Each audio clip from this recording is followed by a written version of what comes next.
Thanks for all being here today. I think it was on January 5th I took an oath to uphold the U.S. Constitution. I'm glad we have 4 educators here. Under what section of the Constitution would it be permissible for us to, say, refund Head Start? Anybody have an answer to that question? For any of the 4 of you? Okay.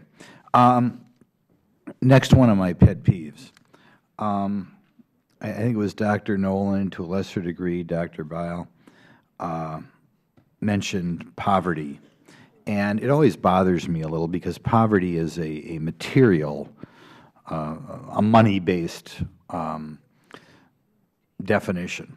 And I always think it's far more family structure based as the disadvantage. In other words, I can think of children who are very difficult background who are materially well off, and children who don't have a lot of material goods who are not well off. Certainly in other countries, there are people who come here who do fantastically well in our university system, who by any standard, square foot per person living space, food intake, electronic gadgets around the house, would be considered dirt poor by American standards, doing very well. Dr. Nolan, you in particular talked about the disadvantages of poverty. Do you think poverty is a bigger problem for children, or is it family structure? I don't know how to weigh one against the other.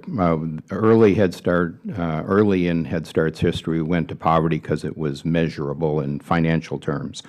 I believe that the issues that launched Head Start in 1964 are equal opportunity afflictions these days. I mean, we operate a fully socioeconomically blended child care program where we are serving upper middle class, and low-income families all in one setting.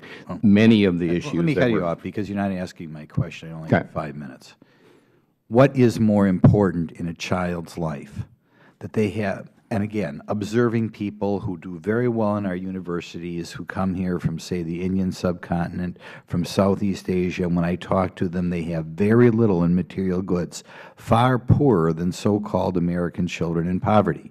What is a bigger problem in a child's life? The child's family structure, or how much material goods they have as a child?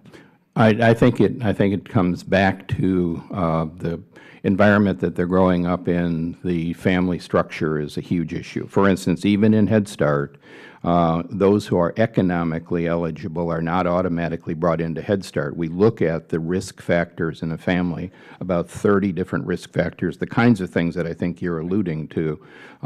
So those are the factors that we're really dwelling on. As you well know, there are families with very little finances who are doing very well. They're figuring out how to make it. And you think it's true then that if we want to improve the lot of the next generation of children, we should maybe spend more time focusing on family structure and not as much time focusing on, say, things that money can buy?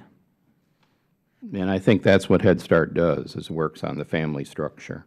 That's the more important. Now, one other quick thing. I've always kind of loved Head Start because as government explodes, it's so rare that we find a program in which the studies show it's been unsuccessful. And, of course, I'm sure you're familiar with the Brookings Institution studies, the Oklahoma studies on pre-K. I think that just this week we came out with a study showing that Tennessee's pre-K program was not effective.